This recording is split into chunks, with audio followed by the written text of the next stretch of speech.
Gastric and colonic ulcers, poor hoof health, weight issues, excessive allergic reactions, even moods like anxiety, depression, lethargy, all can be attributed to an improper balance of inflammation in your horse. We are going to dive deep right now into horse inflammation and the inflammatory response and some tactical things you can do today to help balance your horse's inflammation.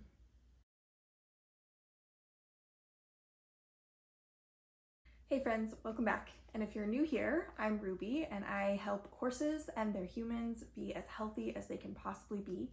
Today we're going to be talking all about inflammation, which is a chronic disease. In humans, we call this a disease of civilization, and I think in horses it's safe to say that this is a disease of domestication. Inflammation, especially chronic inflammation, is not something that we really see in wild horse populations, but it is ever present in domestic horses. It's something that I think we can attribute to as being an underlying cause to many common ailments for our horses, including, I named a few in the intro, but including digestive issues, skin and coat issues, hoof issues, mood disorders, attention span, like all kinds of things can be linked back to inflammation in our horses. And the bad news is it's pretty common to the point that I think almost all horses have some amount of inflammation.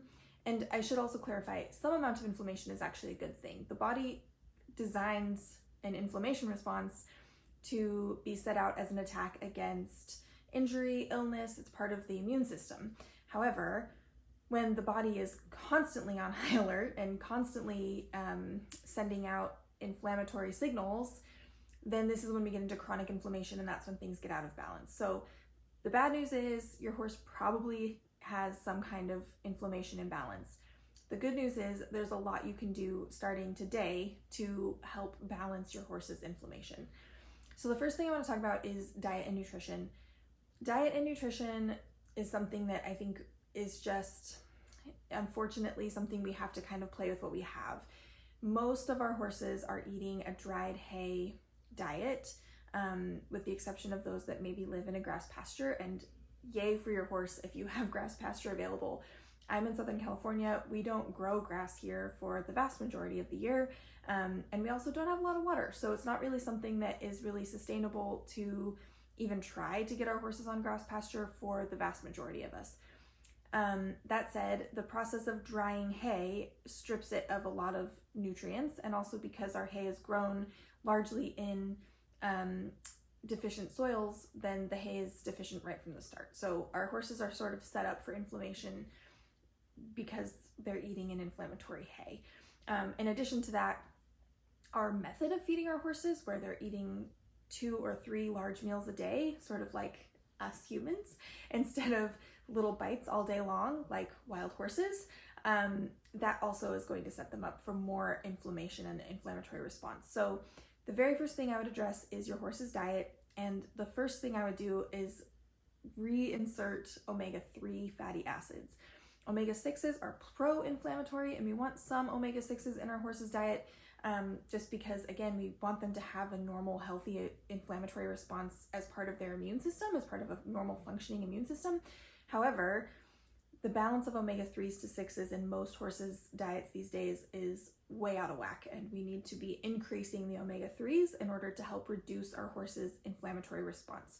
So some ways to do that would be chia seeds, ground flax seeds or flax oil. These are not, however, shelf stable, so you want to make sure you're keeping them refrigerated, and if you're feeding ground flax seeds, grind them with a coffee grinder immediately before feeding them.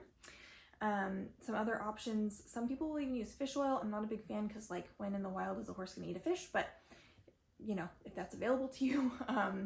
Let's see what else. Those are the main ones. Camelina oil is an option nowadays.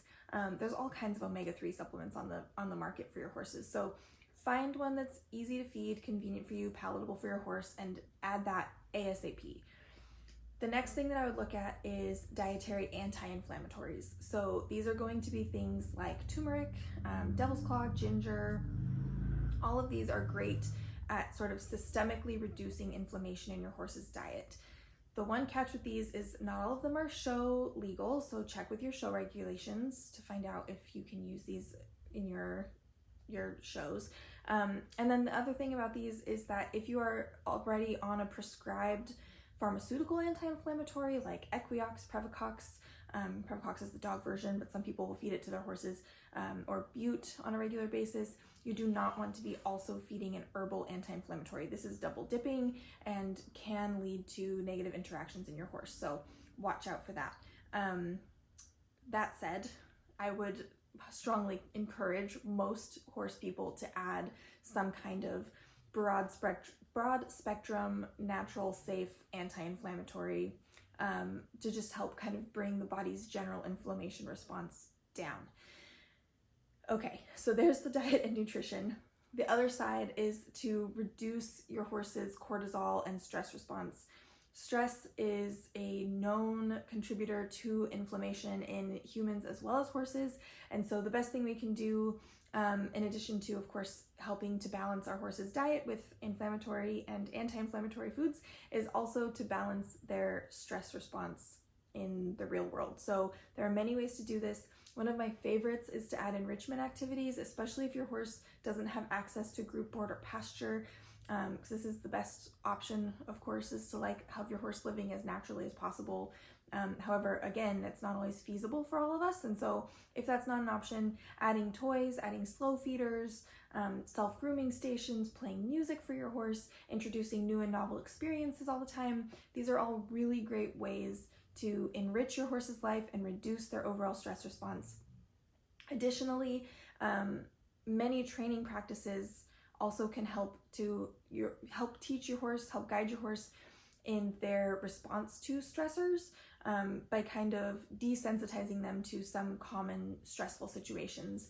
I am a big fan of gentle training techniques in this way, especially if you have a horse that already has a propensity for stress, as well as positive reinforcement is great for the horses that are already stressed out, just helping them to kind of come up with a new perspective and a new way of perceiving their stressful situations in their life. So when that plastic bag blows by, they will have a positive association with that because they've seen it before, they know what that is, they know it's not going to eat them, versus the horse that has never seen that before and every little rustle makes them think there's a monster in the bushes. So those are all some, easy things that you can start doing today to reduce your horse's inflammation in their body and help get them to a place of balance. If this is helpful for you, check out all of my resources in the description below. I have lots of free resources. I have some ebooks. I have all kinds of things in there. So check that out. And then also look out for my next video, which is going to be all about inflammation in your body as an athlete, because we need to be taking care of our own bodies so that we can then take better care of our horses' bodies. I'll catch you in the next video.